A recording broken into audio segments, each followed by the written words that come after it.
క్రీస్తునందు ప్రియమైన వాళ్ళారా, మన ప్రభువైన యేసుక్రీస్తు నామమున మీకు అందరికి సాయంకాల శుభములు వందనములు తెలియజేస్తున్నాను. Passion lighthouse Manipal Sunday evening online 7 o'clock online సర్వీస్కు క్రీస్తు ప్రేమతో ఆహ్వానిస్తున్నాం.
విశ్వసించేద అయునిత్యము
ప్రియులారా, క్రైస్తవ సమాజం గురించి, క్రైస్తవ కుటుంబాలను గురించి, కుటుంబ వ్యవస్థను గురించి, లేక భార్యాభర్తల గురించి, తల్లిదండ్రుల గురించి, పిల్లల గురించి మాట్లాడమని అనేక దినములుగా పరిశుద్ధాత్మ దేవుడు నన్ను ప్రేరేపిస్తున్నాడు. కానీ నేను మరి కొంత హెసిటేట్ చేయటం జరిగింది. అవి బాగా తలలు పండిన వాళ్ళు మరి కుటుంబ వ్యవస్థ గురించి మాట్లాడటము, సలహాలు ఇస్తే బాగుంటుందేమో అని చెప్పి అనుకున్నాను. కానీ తర్వాత మరి ఈ గత వారంలో నేను కొన్ని సంఘటనలు ఉన్నప్పుడు, కుటుంబాలకు సంబంధించినటువంటి సంఘటనలు, కొన్ని ఆత్మహత్యలు, కొన్ని విడిపోయినటువంటి కుటుంబాలు, కొన్ని రకాలైనటువంటి సమస్యలతో కుటుంబ వ్యవస్థలలో మరి జరుగుతున్నటువంటి అలజడులు, వీటన్నిటి ఉన్నప్పుడు ఇక దేవుడు ఇది తగిన సమయం నువ్వు మాట్లాడాలని చెప్పి తెలియజేశాడు. కనుక ఈరోజు మనము క్రైస్తవ కుటుంబాన్ని గురించి మాట్లాడుకుందాం. క్రైస్తవ కుటుంబాన్ని గురించి మరి మాట్లాడటానికి నాకు తగినటువంటి వయసు ఉంది, అదేవిధంగా అనుభవం ఉంది. మరి పెద్ద కుటుంబం నుండి వచ్చి మేము అనేక మంది అన్నదమ్ములు, అక్కజల్లులు అందరూ కలిసి మరి వారి కుటుంబాలు, వారి కుటుంబంలో పిల్లలు, ఆ పిల్లలు వివాహములైన తర్వాత మరి వారి పుట్టిన పిల్లలు, ఈ విధంగా 3 generations మేము కలిగి ఒక పెద్ద వ్యవస్థగా మరి ఉండటం వలన మరి కుటుంబాలు అనేక విషయాల గురించి నాకు వ్యక్తిగత అనుభవం ఉంది. అయితే ఈ వ్యక్తిగత అనుభవములు పర్సనల్గా మనకి ఉండేటువంటి సమస్యల గురించి, ఆలోచనల గురించి కాదు, కానీ బైబిల్ గ్రంథము కుటుంబ వ్యవస్థల గురించి ఏం తెలియజేస్తుంది, మరి బైబిల్ గ్రంథము కుటుంబమును ఏ విధంగా ఉండాలని చెప్పి దేవుడు కోరుతూ ఉన్నాడు అనే విషయాలను గురించి మనము ధ్యానం చేస్తూ, తద్వారా కొన్ని లివింగ్ ఎగ్జాంపుల్స్ తీసుకొని మరి ఈ యొక్క అంశాన్ని మనము కొనసాగిస్తాం. అయితే ఈ అంశం అనేది ఒక రోజుతో, ఒక వారంతో అయ్యేటువంటిది కాదు. కనీసం 5-6 ఎపిసోడ్లైనా కానీ, మనము వారాలైనా కానీ మనం ధ్యానం చేయాల్సి ఉంటుంది. కనుక మరి చిన్న చిన్న అంశాలను తీసుకొని సంక్షిప్తంగా మరి కొన్ని విషయాలను మాట్లాడుకొని మనము మరి మరొక వారంలోనికి వెళ్ళి దీనిని కొనసాగిస్తాం. ప్రస్తుతము ఇంట్రడక్టరీ పార్ట్ మాదిరిగా మరి కొన్ని అంశాలను మనం ఈరోజు ధ్యానం చేద్దాం. మొదటగా క్రైస్తవ సమాజమునకు లేక క్రైస్తవ సంఘమునకు పునాది కుటుంబము అనే విషయాన్ని మనకందరికి కూడా తెలుసు. కుటుంబము, కొన్ని కుటుంబాల సముదాయమే సంఘము లేక సమాజము. కనుక దానిలో ఈ కుటుంబము యొక్క పాత్ర చాలా ప్రధానమైనది అని మనము గ్రహించాలి. కుటుంబంలో మరి దైవభక్తి కలిగిన కుటుంబం అయి ఉంటే, తల్లిదండ్రులు, పిల్లలు దైవభక్తి కలిగి వారైతే, వారి యొక్క సంఘము కూడా భక్తి శ్రద్ధలలో మరి దేవుని యొక్క సత్కార్యములందు బలపడటానికి సంఘము నాకు కుటుంబము ఉపయోగపడుతుంది. అదేవిధంగా మరి కుటుంబము కలహాల కుటుంబంగా ఉంటే, మరి తల్లిదండ్రుల మధ్య ఎప్పుడు కొట్లాటలు, గలాటాలు జరుగుతూ ఉంటే, మరి అనేక సందర్భాలలో మరి పిల్లలకు, తల్లిదండ్రులకు మరి డిఫరెన్స్ ఆఫ్ ఒపీనియన్స్ వస్తున్నప్పుడు, మరి అనేక రకాలుగా కుటుంబంలో ఆర్థిక అభివృద్ధి లేనప్పుడు, దేవుని యొక్క ఆశీర్వాదములు లేనప్పుడు, మరి అటువంటి కుటుంబం ద్వారా సంఘమునకు కూడా ఎటువంటి ఆశీర్వాదం ఉండదు. కనుక మనము మన కుటుంబమును మనము బలపరుచుకొని, దేవునిలో స్థిరపరచుకొని, దేవుని వాక్యానుసారంగా జీవిస్తూ మరి భక్తి శ్రద్ధలతో మనము మన కుటుంబ వ్యవస్థను, కుటుంబ జీవితాన్ని జీవిస్తున్నప్పుడు దాని ద్వారా ఇతరులకు ప్రయోజనం ఉంటుంది, దేవుని నామమునకు మహిమ కలుగుతుంది. ఎందుకంటే ఆ కుటుంబము క్రైస్తవ కుటుంబము, ఆ కుటుంబ సభ్యులు చాలా మంచివారు అని ఇతరులు మన గురించి చెప్పుకోవడం ద్వారా దేవుని నామము మహిమపరచబడుతుంది అని దేవుడు చెప్పాడు. మనం లోకమునకు వెలుగై ఉన్నాము. అదే విధముగా మనము ఉప్పు వంటి వారము, మనం సారవంతముగా మన మాటలు ఉండాలి, మన సంభాషణలు ఉండాలి అని చెప్పి బైబిల్ గ్రంథంలో అనేక రిఫరెన్సెస్ కుటుంబ వ్యవస్థకు సంబంధించినవి ఉన్నాయి. ముఖ్యంగా తల్లిదండ్రులను సన్మానించడం, దీర్ఘాయుష్మంతుడు, మరి తల్లిదండ్రులకు కూడా కుమారుల విషయంలో మీరు పిల్లలకు కోపం రెప్పించకూడదు అని ఉంది. అదేవిధంగా భార్య భర్తల గురించి, మరి ఇంకా ఇతర కుటుంబ సభ్యుల గురించి అనేక బైబిల్ రెఫరెన్సెస్, వాక్యములు ఉన్నాయి. ఈ వాక్యములన్నీ కూడా మనకు ఎంతో ప్రయోజనకరమైన, నిత్య జీవితంలో వీటన్నిటిని కూడా అనుసరించదగినవి, చాలా శ్రేష్టమైనవి. ఎవరైతే ఈ బైబిల్ వాక్యములన్నిటినీ, దేవుడు చెప్పినటువంటి మాటలన్నిటినీ అనుసరించి జీవిస్తారో వారు మంచి కుటుంబముగా, ఆశీర్వదింపబడిన కుటుంబముగా ఈ లోకంలో జీవించడమే కాకుండా మరి ఈ లోకంలో ఉండగానే ఆ కుటుంబము పరలోకమును అనుభవించే విధంగా ఉంటుంది. ఎందుకంటే దేవుని సన్నిధి ఆ కుటుంబంలో ఉంటుంది. దేవుని సన్నిధిలో సంపూర్ణ సంతోషం ఉన్నది, ఆయన కుడి చేతిలో నిత్య సుఖములు ఉన్నవి అని చెప్పి రాయబడినది. కాబట్టి అటువంటి కుటుంబములుగా మనము ఉండాలని చెప్పి దేవుడు ఆశిస్తున్నాడు. చూడండి, ఈ కుటుంబ వ్యవస్థను మొట్టమొదటిగా ఏర్పాటు చేసింది యేసుక్రీస్తు తండ్రి అయిన దేవుడు, సృష్టికర్త అయిన దేవుడు. మరి భూమి అంతటిని సృష్టించినప్పుడు, భూమిలోని సమస్తమును సృష్టించిన తర్వాత మానవుని సృష్టించాడు తన స్వరూపంలో. ఆ తర్వాత నరుడు ఒంటరిగా ఉండటం మంచిది కాదని చెప్పి నరునికి సహాయకారిగా మరి స్త్రీని సృజించాడు. ఆ విధంగా ఈ మొదటి దంపతులు ఆదాము అవ్వలు దేవుడు సృజించాడు. ఆ తర్వాత వీరి కొరకు ఆ ఏదెను అనేటువంటి వనమును ఏర్పాటు చేసి తూర్పు దిశలో ఆ వనములో అన్ని రకాలైనటువంటి రమ్యమైనటువంటి పండ్లను, మరి అంత శ్రేష్టమైనటువంటి చూడటానికి రమ్యంగా ఉండటమే కాకుండా అతి శ్రేష్టమైనటువంటి పండ్లను ఇచ్చేటువంటి చెట్లనన్నిటిని కూడా అక్కడ మల్పించాడు. మరి రకరకాల పువ్వులు, చెట్లు, పక్షులు, జంతువులు వీటన్నిటి మధ్యలో మానవుడు ఎంతో సంతోషంగా జీవించాలని దేవుని యొక్క ఉద్దేశము. ఆ విధముగా పరలోకమును భూలోకంలో ఏర్పాటు చేయాలనేటువంటిదే దేవుని యొక్క ఉద్దేశము. అటువంటి సందర్భంలో మరి దేవుడు ఈ విధంగా కుటుంబ వ్యవస్థకు పునాదులు వేశాడు. ఆ ఇద్దరిని కూడా దేవుడే కలిపి మరి వారిని దీవించి ఆశీర్వదించి ఫలించి అభివృద్ధి పొంది విస్తరించండి. ఇంక్రీజ్ యువర్ నంబర్ అని ఇంగ్లీష్లో రాయబడి ఉంటుంది. వారి సంఖ్య పెరగాలంటే వారి కుటుంబం ద్వారా వారి సంతానం విస్తరించాలని ఆ విధంగా దేవుడు దీవించాడు. మీరు అంతేకాకుండా ఈ భూమిని నిండించుడి అని చెప్పాడు. భూమి అంతా కూడా మానవులతో నిండి ఉండాలా. అంతేకాకుండా ఈ భూమిలో ఉన్నటువంటి సమస్తమైన జీవరాశులను, జంతువులను కానీ, క్రూరమృగాలు కానీ, పక్షులు కానీ, మరి సముద్రంలో ఉన్న వీటి అన్నిటిని కూడా ఏలుడి అని దేవుడు మనకి అటువంటి అధికారం కూడా ఇచ్చాడు. ఆ విధంగా మొట్టమొదటి దంపతులను దేవుడు మొదట జతపరచడము, వారికి వివాహం చేయటము, వారికి ఒక కుటుంబ వ్యవస్థను ఏర్పాటు చేయటము, ఆ కుటుంబాన్ని ఆశీర్వదించి దీవించి అభివృద్ధి చెందమని చెప్పి ఆశీర్వదించడం కూడా దేవుడే చేశాడు. కాబట్టి కుటుంబము అనేటువంటిది దేవుని యొక్క చిత్తము అనేటువంటిది మనం గ్రహించాలి. ఈ కాలంలో చాలా మంది ఈ కుటుంబంలో ఉండేటువంటి సమస్యలను వాటిని చూస్తున్నప్పుడు ఎందుకు వివాహం చేసుకోవాలా, ఎందుకు ఈ జంజాటము, హ్యాపీగా నాకు మరి సాఫ్ట్వేర్ ఉద్యోగంలో 2 లక్షల రూపాయలు వస్తుంటుంది, బాగా తింటాను, తాగుతాను, నేను ఎక్కడ కావాలంటే అక్కడ తిరగచ్చు. మరి కుటుంబం అంటే ఇంట్లో ఎక్కడ పోయావు, ఎప్పుడు పోయావు, నేను వస్తాను, నన్ను ఎందుకు తీసుకెళ్లేదు, మరి పిల్లల సంగతి ఏంటి, అదేంటి ఇదండి, మొత్తం కుటుంబ సమస్యల గురించి మరి ఒక జంజాటం అనే పదం వాడుతూ ఉంటారు తెలుగులో. ఆ విధంగా ఇది ఎందుకు మనకే అని చెప్పి చాలా మంది వివాహములు చేసుకోకుండా ఉంటున్నారు ఈ కాలంలో. మరి పురుషులు కానీ స్త్రీలు కానీ వివాహం చేసుకోవడం జరుగుతుంది. పురుషులు అయితే చాలా మంది వివాహాలకు ఇష్టపడటం లేదు ఈ కాలంలో. స్త్రీలు ఎందుకు ఇష్టపడుతున్నారంటే వారికి కూడా ఇష్టం ఉందో లేదో తెలియదు, కానీ కుటుంబంలో ప్రతి ఒక్కరు కనబడిన వాళ్ళలో అడుగుతారు, పెళ్ళైందా, ఇంకా పెళ్లి చేయలేదా, మీ పిల్లలు పెళ్లి చేయలేదా, మీ ఆడపిల్లలకు వయసు వచ్చింది కదా, ఇట్లా మాట్లాడుతుంటారు. కాబట్టి ఈ సమాజం కొరకైనా వివాహం చేసుకోవాలన్నట్టుగా చేసుకుంటారు. మరి వారికి ఇష్టమున్నా లేపన కాపురానికి రావటము, మరి వారి కుటుంబంలో అనేక సమస్యలు, కలహాలు, మరి డిఫరెన్సెస్ చాలా ఉంటాయి. ప్రతి కుటుంబంలో కూడా డిఫరెన్సెస్ చాలా ఉంటాయి. మరి వారి యొక్క సంప్రదాయాలు, వారి కుటుంబ పద్ధతులు వేరుగా ఉంటాయి, వేరుగా ఉంటాయి. వీటన్నిటి విషయంలో మరి వారి కాంప్రమైజ్ అవ్వటము, ఒకరినొకరు అర్థం చేసుకొని వారు కలిసి జీవించగలుగుతున్నారంటే మరి అది దేవుని యొక్క కృప.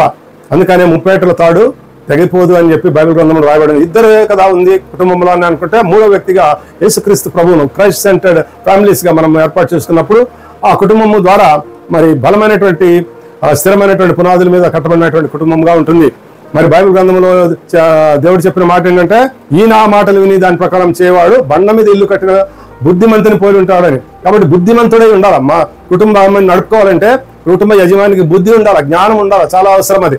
అదేవిధంగా స్త్రీల గురించి కూడా రాబడింది, జ్ఞానం గల స్త్రీ తన ఇంటిని కట్టును, 3 రాళ్ళు తన ఇంటిని పెరికివేయనని ఉంది, తన చేతులు తానే పెరికివేస్తున్నాడు. కొంతమంది స్త్రీలను చూస్తే అట్లాగే ఉంటారు. మరి వారి కుటుంబం చక్కగా ఉండేటువంటి కుటుంబాన్ని మరి చిందరవందరగా చేసుకొని, గందరగోళం చేసుకొని ఎవరి కాళ్ళు విడిపోయేటువంటి కుటుంబాలను కూడా అనేకము చూడటం జరిగింది. కాబట్టి ఇవన్నిటి కూడా దేవుని యొక్క భయము, భక్తులు, దేవుని యందు భయభక్తులు కలిగి ఉండటము, తర్వాత మరి లోక జ్ఞానము, దేవుని జ్ఞానము 2 కూడా అవసరము. ఈ జ్ఞానం అనేది లేకపోతే ఈ లోకంలో మరి బుద్ధిమంతుడై ఉండాలని చెప్పి దేవుడు కోరుతున్నాడు. బుద్ధిహీనుడైతే ఇసుక మీద ఇల్లు కట్టిన వాళ్ళ ఉంటాడు. మరి ఏదైనా వారాలు వచ్చినా వరదలు వచ్చినా అది కూలిపోతుంది. అటువంటి కుటుంబాలు వల్ల ఏమీ ప్రయోజనం ఉండదు. ఆ కుటుంబాలు మనం చూస్తూనే ఉన్నాం. కాబట్టి కుటుంబ వ్యవస్థను ఏర్పాటు చేసుకునే విషయంలో బైబిల్ గ్రంథము స్పష్టంగా ఆదేశాలను తెలియజేస్తుంది.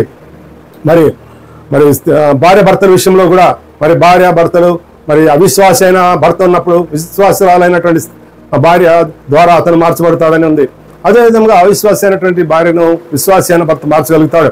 మరి కొంతమంది గయ్యాళుల గురించి, వారి యొక్క స్వభావం గురించి, వారి యొక్క మాట్లాడే విధానం గురించి బైబిల్ గ్రంథం చాలా స్పష్టంగా రాసింది. కొన్ని మాటలు అయితే మనకి ఫన్నీగా అనిపిస్తూ ఉంటాయి. ఆ గయ్యాళి అయిన భార్యతో కాపురం చేసే కన్నా ఇంటి మీద ఒంటరిగా ఉండటం మేలని మరి రాయబడింది సామెతల గ్రంథంలో. మరి సొలొమోను అటువంటి అన్నిటిని చూసినట్టున్నాడు, అనుభవించినట్టున్నాడు. మరి కాబట్టి ఇటువంటి విషయాలన్నీ కూడా బైబిల్ గ్రంథంలో అనేకం రాయబడి ఉన్నాయి. బైబిల్ గ్రంథంలో కొన్ని రిఫరెన్సెస్ తీసుకొని దాని ప్రకారం మనం ముందుకు పోదాం. సరే, ఇక్కడ మొట్టమొదటి ఈ రోజు ఇంట్రడక్టరీ పార్ట్ లో కుటుంబ వ్యవస్థను ఏ విధంగా దేవుడు ఏర్పాటు చేశాడు, ఏ విధంగా ప్రారంభమైందని మనము తెలుసుకుందాం. మరి ఆదాము హవ్వలను ఆ విధంగా రూపొందించడం, మొదటి దంపతులను ఆశీర్వదించాడు, వివాహం చేశాడు, వారికి ఒక కుటుంబం ఇచ్చాడు, ఒక ఇల్లునిచ్చాడు, ఒక మంచి గృహాన్ని. ఆ యొక్క ఏదైనా వనంలో అతి సుందరమైనటువంటి రమ్యమైనటువంటి వృక్షాల మధ్య, మరి అతి సుందరమైనటువంటి దృశ్యాల మధ్య, అంటే చెట్లు, చేమలు, కొలను, మరి నీరు పారుదల సౌకర్యములు అన్నిటిని, నదులను అన్నిటిని కూడా అక్కడ ఏర్పాటు చేశాడు. మరి అంతేకాకుండా ఆ చల్లని పూట దేవుడు వారితో కలిసి సంతోషంగా గడుపుతూ ఉండేవాడు. అది దేవుని యొక్క ఉద్దేశము. మానవునికి అన్ని రకాల సౌకర్యాలను ఏర్పాటు చేశాడు. ఎందుకంటే బైబిల్ గ్రంథంలో మరొక చోట లోకంలో ఉన్న సమస్తము మనము క్రీస్తు వారము అని రాయబడినది. కాబట్టి మన కొరకు దేవుడు అన్నిటిని సృష్టించాడు, కానీ మనము దేవుని కొరకు సృష్టించబడ్డాం అనే విషయాన్ని మనము మర్చిపోతున్నాం. ఎన్ని సౌకర్యాలు ఉన్నా కానీ ఇంకా అవి కావాలని చెప్పి మనము ఎంజాయ్ చేస్తున్నాం, లేకపోతే దేవుడు ఇచ్చాడని దేవుని స్తుతిస్తున్నాం. కానీ మనము దేవుని కొరకు మనం సమర్పించుకొని జీవిస్తున్నాం అనేటువంటిది కూడా ఆలోచించాలి. అపవాదికి చోటు ఇవ్వకుడి అని బైబిల్ గ్రంథంలో రాయబడింది. ఆ విధంగా ఎప్పుడైతే ఈ దంపతులు అపవాదికి చోటు ఇచ్చారో వారు దేవుని సన్నిధిని కోల్పోయారు. మరి దేవుని సన్నిధిలోని సంపూర్ణ సంతోషాన్ని కోల్పోయారు. అదేవిధంగా దేవుని నుండి దూరం కావటం జరిగింది. మరి దేవుడు చెప్పినటువంటి చేయొద్దు అనే పని చేశారు. కాబట్టి ఆజ్ఞ అతిక్రమమే పాపము అని రాయబడినది. కాబట్టి ఆ విధంగా పాపం చేయడం ద్వారా శాపమును పొందుకున్నారు. ఆ శాపముకు సంబంధించిందే మరణము. కాబట్టి ఇవన్నీ కూడా ఒకటి దాని తర్వాత ఒకటి మానవులకు సంభవించినాయి. ఆ విధంగా స్త్రీలు మరి ప్రసవ వేదన పడి పిల్లలకు అనేటువంటి అది కూడా దేవుని యొక్క ఆశీర్వాదం మనం పోగొట్టుకోవడం ద్వారా ఆ యొక్క పెయిన్స్ అనేవి వస్తున్నట్లుగా బైబిల్ గ్రంథంలో రాయబడి ఉన్నది. అంతేకాకుండా పురుషులను లేక భర్తను ఏమని దేవుడు చెప్పాడంటే, నువ్వు ఈ భూమి శపించబడింది కాబట్టి ముళ్ళ పొదలు గచ్చపొదల పొదలు అది మలుపింపజేస్తుంది, నువ్వు కష్టపడి సేద్యం చేస్తావు, నువ్వు బ్రతికినంత కాలం కష్టపడి పని చేయాల్సిందే అని చెప్పడం జరిగింది. తర్వాత నీ భర్త నీ మీద ఆధిపత్యం చేస్తాడు అని చెప్పి ఈ మాటలన్నీ కూడా బైబిల్ గ్రంథంలో రాయబడినది. ఆ విధంగా మరి మొదటి దంపతులు ఏ విధంగా దేవుని యొక్క సన్నిధిని కోల్పోయారు, దేవుని సన్నిధిలోని సంపూర్ణ సంతోషంను కోల్పోయారు అనేటువంటిది మనము తెలుసుకొని దావీదేవుని ప్రార్థన చేశాడంటే, దేవా నా కుటుంబం ఈ సన్నిధిలో నిత్యం నిలిచును గాక, నీ ఆశీర్వాదం ఉంది, మా కుటుంబం నిత్యం ఆశీర్వదింపబడును గాక అని చెప్పి ఆయన దేవుని సన్నిధిలో కూర్చొని ప్రార్థన చేసేవాడు. మరి అదేవిధంగా యోబు తన కుటుంబం కొరకు ప్రార్థన చేయటము, అవన్నీ విషయాలు మనకి బైబిల్ గ్రంథంలో తెలుసు. సరే, ఈ విధంగా అయిన తర్వాత మరి వీరికి కలిగినటువంటి సంతానం ఏ విధంగా ఉందో చూస్తాం. మరి 2 కుమారులు జన్మించారు, మరి కయీను, హేబేలు.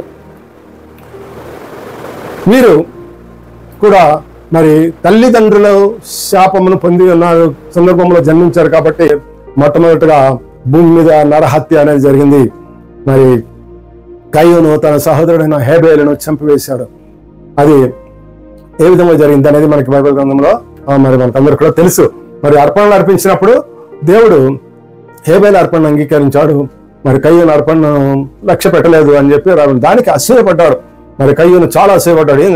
వాడిని దేవుడు ఆశీర్వదించడం, నన్ను ఎందుకు ఆశీర్వదించాడు, నేను కూడా తీసుకొచ్చాను కదా, నేను కూడా మరి అర్పణ అర్పించాను కదా అని చెప్పి అతను విశేషమైన కోపంతో ఆగ్రహంతో తన సహోదరుని చంపివేశాడు. ఆ విధంగా భూమి మీద మొట్టమొదట నరహత్య జరిగింది. ఈ నరహత్య జరగటానికి మొట్టమొదటి కారణం ఏంటి? అసూయ. కాబట్టి చాలా మంది మనం ఈ అసూయను లైట్ గా తీసుకుంటాం. అసూయ అంటే జెలసీ, హేట్రెడ్నెస్, లేక బిట్టర్నెస్ అని మనకి అందరికీ కూడా తెలుసు. మత్సరం అని కూడా అంటారు తెలుగు కొన్ని పదాల్లో, సందర్భాల్లో. కాబట్టి అసూయ పడటము అనేటువంటిది అసూయ ద్వేషములు అనేది ఉండకూడదు. సంఘములో అసూయ ద్వేషములు ఉండకూడదు. ఈ అసూయ ద్వేషముల వలననే కలహములు, మరి కోపములు, మరి తద్వారా అది ఆ అసూయ అనేటువంటిది ఎంతవరకు దారితీస్తుంది అంటే హత్య చేసే వరకు. ఆ కయీనుకు కలిగినటువంటి అసూయ మరి హేబేలును చంపే వరకు కూడా అది వెళ్ళిపోలేదు. కాబట్టి అది చాలా డేంజరస్. అసూయ అనేది చాలా డేంజరస్. మన బైబిల్లో అనేక ఎగ్జాంపుల్స్ ఉన్నాయి. మరి ఎప్పుడైతే దావీదు గొలియాతును చంపి మరి తిరిగి మరి రాజధానికి వస్తున్నాడో అప్పుడు ప్రజలందరూ కూడా ఆయన చాలా పొగడటం జరిగింది. వారిని చూసినటువంటి రాజు సౌలు రాజు, మొట్టమొదటి ఇశ్రాయేల్ రాజు సౌలు రాజుకు అసూయ కలిగింది. అసూయ వలన అతడు దావీదు మీద విషపు చూపు నిలిపెను అని రాయబడి ఉంటుంది. ఆ చూపులోనే విషము ఉంటుంది. అది అసూయ వలన కలుగుతుంది. అది మానవుల్లో మనం ఇప్పుడు కూడా చూస్తాం. ఇది ఆది కాండంలో ఎప్పుడో రాయబడినటువంటి కయీను హేబేలు స్టోరీ ఇప్పటి వరకు కూడా కొనసాగుతుంది. ఈ దినమును కూడా కుటుంబాలలో ఉంది, మనలో ఉంది. కాబట్టి ఆ అసూయను మనం తీసివేయబడటానికి ఈ రోజు మనము ప్రత్యేకంగా ప్రార్థన చేసుకోవాలి. ఎవరైనా అసూయ అంటే మనకన్నా వారు బాగున్నారంటే అసూయ, మనకన్నా వారికి ఏదైనా ఎక్కువ ఇవ్వబడిందంటే అసూయ, వారిని హెచ్చిచ్చి మనం తగ్గిస్తున్నట్టుగా అనిపిస్తే అసూయ పడటము, మరి మనకు లేనిది వారికి ఉన్నది దానిని బట్టి అసూయ పడటము, ఈ రకంగా అనేక రకరకాలుగా అసూయలు ఉన్నాయి. వారి స్త్రీలలో ఉండేటువంటి అసూయలు వేరు, పురుషులు ఉండే అసూయ వేరు. వాళ్ళకి నగలు ఉన్నప్పుడు కానీ మంచి చీరలు కట్టుకున్నప్పుడు అసూయ కలుగుతూ ఉంటుంది. ఈ అసూయలు అనేటువంటివి మరి సంఘంలో మరీ విస్తరించి ఆ ద్వేషం ద్వారా సంఘంలో గలాటాలు కొట్లాటలు కూడా జరుగుతుంటాయి. కనుక మరి క్రైస్తవ సమాజంలో కుటుంబ వ్యవస్థలో మనము మన కుటుంబంలో అసూయను రానియకూడదు. అసూయ అనేటువంటిది సాతాను యొక్క ప్రధానమైన ఆయుధము. అందుకనే అపవాదికి చోటీయకుడని ఎఫెసీ పత్రిక మరి 4వ అధ్యాయం 7వ వచనంలో రాయబడింది. అపవాదికి చోటీయకుడు. అపవాదికి మనం చోటిచ్చినప్పుడు అపవాది ఏ విధంగా మరి అక్కడ ఆదాము అవ్వలను ఏ విధంగా మోసపుచ్చాడు, అదేవిధంగా ఈ అసూయ అనేటువంటి ఆయుధముతో మరి కయ్యూను హేబేలు మధ్య ఏ విధంగా అసూయ మరి ద్వేషము రగిలించి మరి హేబేలు హత్యకు కారణమైంది. అదేవిధంగా ఈ అసూయ అనేటువంటి ఈ యొక్క సాతాను యొక్క ముళ్ళు మన హృదయంలో లేకుండా ఉండటానికి మనము జాగ్రత్త పడాలా. మరి అదేవిధంగా మన కుటుంబంలో ఉండకుండా జాగ్రత్త పడాలా. మరి కుటుంబంలో పెద్దవాడికి చిన్నవాడికి ఇప్పుడు మనం చూసాం కయ్యూను హేబేలు మధ్య, అదేవిధంగా అక్కకు చెల్లెలకు అని మరి అన్నదమ్ములలో కాకుండా మరి అత్త మామల మధ్య కానీ, కోడళ్ళ మధ్య కానీ, కొడుకుల మధ్య కానీ రకరకాల సంబంధాలు ఉంటాయి మన కుటుంబంలో. ఈ బంధువుల బాంధవ్యము అనేకం ఉంటుంది. వీటి ద్వారా కొంతమంది వివాహం లేనప్పుడు వారు అందంగా వారి వివాహం బాగా జరిగింది, మా వివాహం సరి జరగలేదు అనేటువంటి అసూయ ఉంటుంది. మరి వారి మంచి సంబంధం వచ్చింది, మాకు మంచి సంబంధం రాలేదని అసూయ. మరి అదేవిధంగా చాలా మందికి మరి కుటుంబంలో రకరకాలైనటువంటి అసూయలు కలుగుతూ ఉంటాయి. ఆ అసూయ వచ్చినప్పుడే మనం వెంటనే గ్రహించాలా, ఇది సాతాను చేస్తున్నటువంటి కార్యము, సాతాను నాలో పని చేస్తున్నాడు అని చెప్పి వెంటనే సాతాను గద్దించినప్పుడు సాతాను పారిపోతుంది. అపవాదిని ఎదిరించడి వారు పారిపోనని ఉంది. అది ఎదిరించాలి. మనం వేస్తున్నామని నిన్ను బంధించి వేస్తున్నానని మనకి దేవుడు తాళపు చెవులను ఇచ్చానని చెప్పాడు. కాబట్టి మరి భూమి మీద దేని బంధిస్తుందో పరలోకంలో బంధింపబడుతుంది. మరి భూమి మీద దేని విప్పుతో మాది పరలోకంలో కూడా విప్పబడుతుందని దేవుడు మనకి మంచి గొప్ప ఆశీర్వాదమును ఆ యొక్క వాక్యము ద్వారా మనకు కలిగించాడు, మనకి తెలియజేశాడు. కనుక మనము ఆ విషయాన్ని గుర్తుపెట్టుకొని ఈ యొక్క అపవాది యొక్క అసూయ అనేటువంటి ఈ లక్షణాన్ని మనము తీసివేసుకోవడం ద్వారా మనము మంచి క్రైస్తవ కుటుంబముగా ఈ భూలోకంలో జీవించగలము. మరి ఒక ఆదర్శవంతమైన కుటుంబముగా, ఒక స్వీట్ హోమ్ గా మన కుటుంబము ఏర్పాటు చేసుకోవడం అనేటువంటిది మన చేతుల్లోనే ఉంది. మనకు దేవుడు ఇచ్చినటువంటి జ్ఞానం ద్వారా, దేవుని ఇచ్చినటువంటి వాక్యము ద్వారా, ఈ వాక్య గ్రంథము ద్వారా మనం అనేక అంశాలను చదువుతూ దాని ప్రకారం జీవించినప్పుడు మన కుటుంబానికి మనం అంత ఆశీర్వాదకరంగా ఉండటమే కాకుండా సమాజానికి ఆశీర్వాదకరంగా ఉంటాం. దేవుని సంఘంలో మనం ఆశీర్వాదకరంగా ఉంటాం.